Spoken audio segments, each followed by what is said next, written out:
Dr. Jetwani, please. Ma'am, please come on the stage. मॅमला ऐकायला actually खूप लोक आतुरतेने वाट बघताय. She is one of the very finest speakers. Ma'am मी होस्ट करतो.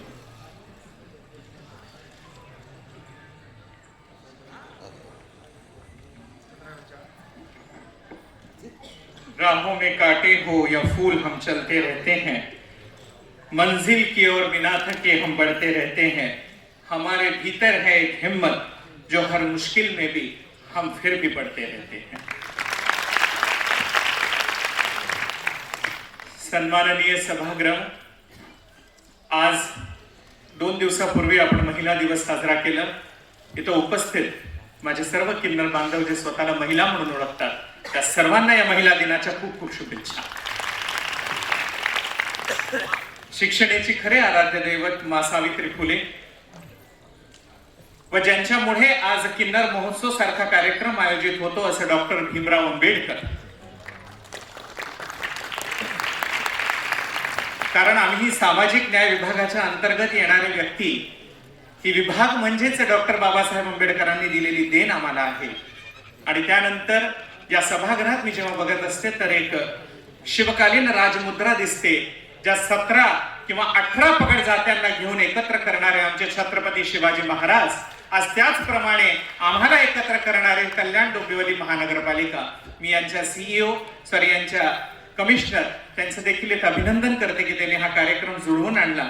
आणि आमच्या गुरु इथं बसल्या सर्वांना जय श्री महाकाल. गुरूंना पाव पडती आणि माझे जे लहान बंधू किंवा असतील त्यांना पगे लागू. अनेक भाषणं झाले. कार्यक्रमाची सुरुवात सुंदर अशा गणपती वंदनेने झाली.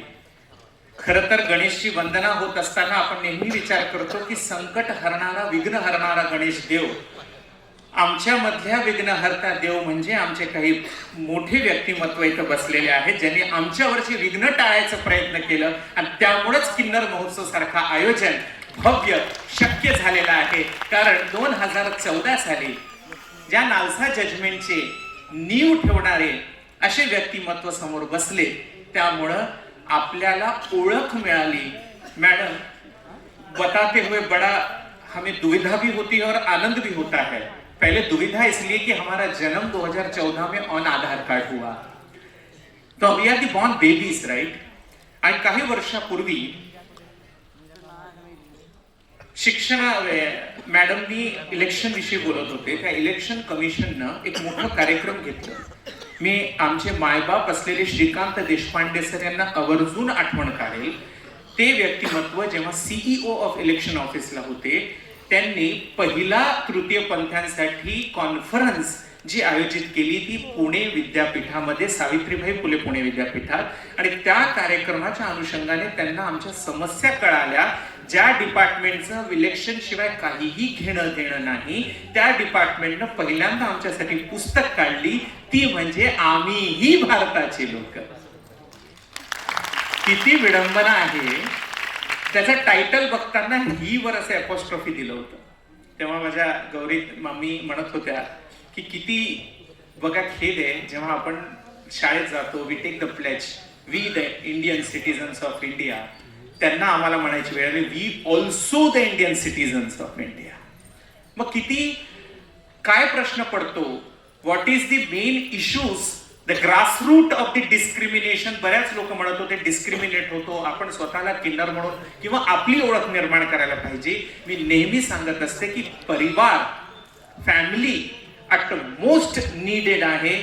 जिनं जर घरी आम्हाला सांभाळलं तर त्या घरामध्ये जर वावरताना मिळालं, मग शिक्षण, आरोग्य, घर, संसार, कुठल्याही समस्या येणार नाही. मग तुम्हाला आम्हाला भीक मागायची वेळ रस्त्यावर येणार नाही.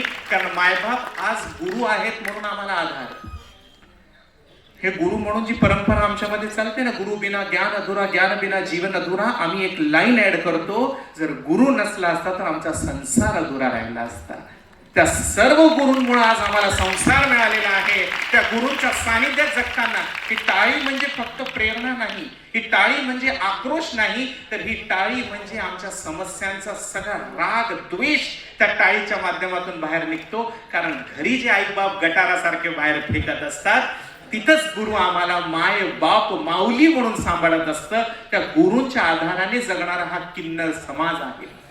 त्यांनी आपल्याला किन्नर समाजाची ओळख करून दिली. पण गुरु म्हणून एवढा मान सन्मान का मिळतो गुरूंना? अनेक लोकांना प्रश्न पडतो की गुरु म्हणजे काय, गुरु कशामुळे करावा लागतो?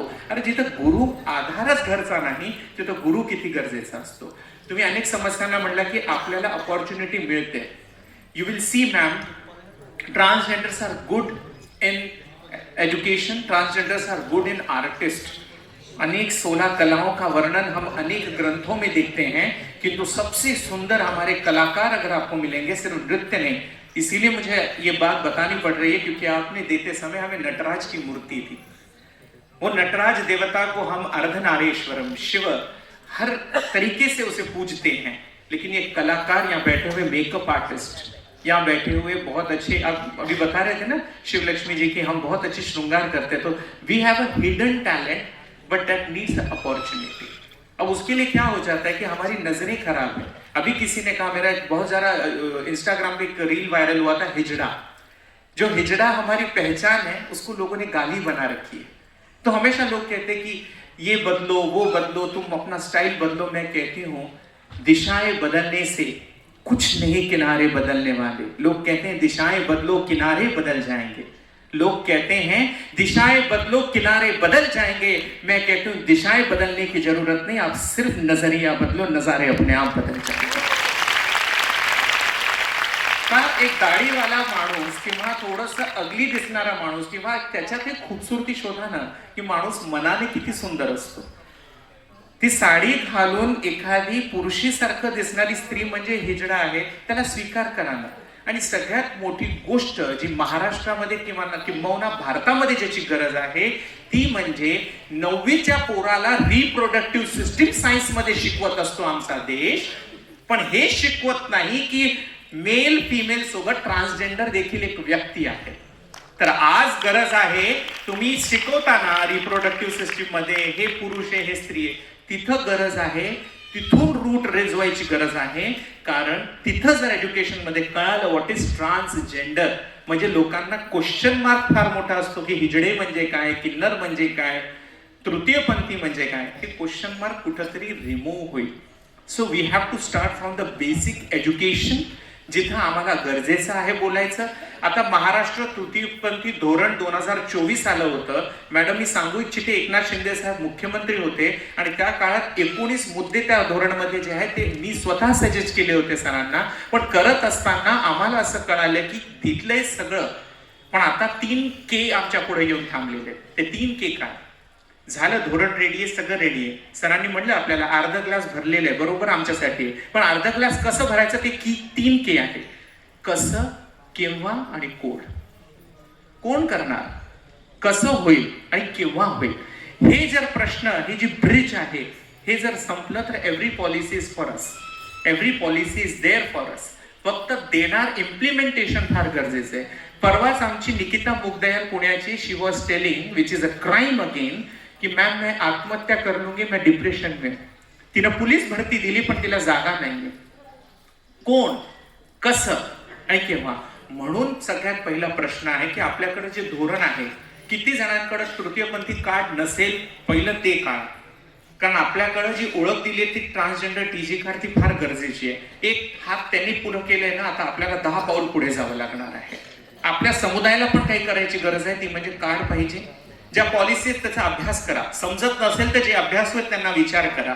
आणि सगळ्यात मोठी गोष्ट जी आमच्या समाजाची गरजेची आहे, आज अभिनंदन नीता गुरूंचं, अभिनंदन डोंबिवली नगरपालिकेचं, कल्याण डोंबिवली नगरपालिकेचं. कारण इथं आज अनेक ट्रस्ट जे आपापल्या क्षेत्रामध्ये चांगलं काम करतायत, त्या सर्व ट्रस्टला एका मंचावर उभारून तृतीयपंथी समाजाला एक करण्याचं काम या गुरूंनी आणि कल्याण डोंबिवली नगरपालिकेने केलं. एकदा जोरदार टाळ्यांच्या गजरेनं त्या दोघांचंही अभिनंदन करायला पाहिजे. माझ्या गुरु आचार्य महामंडलेश्वर डॉक्टर लक्ष्मीनारायण त्रिपाठीजी, ज्यांना वेळ नसतो पण त्यांनी वेळातलं वेळ काढून इथं हजर झाले.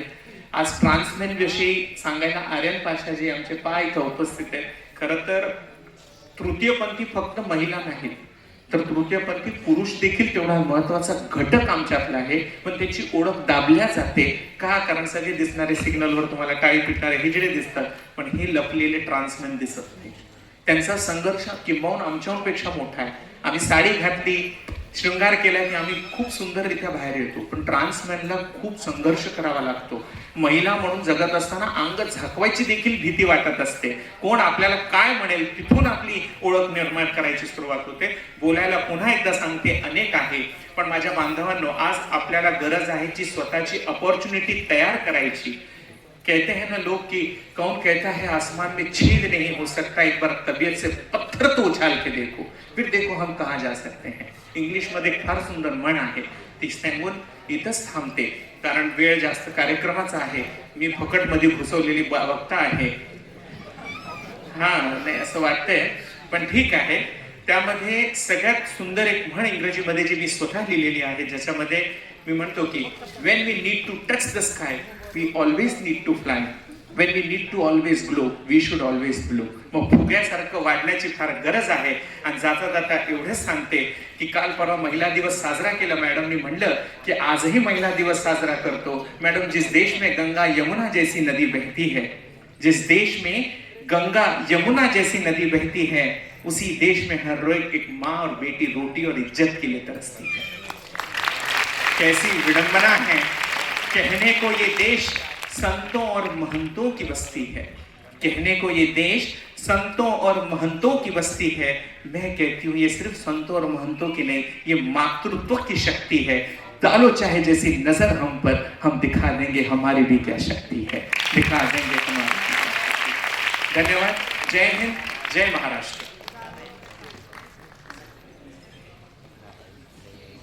सनी मॅम खूप खूप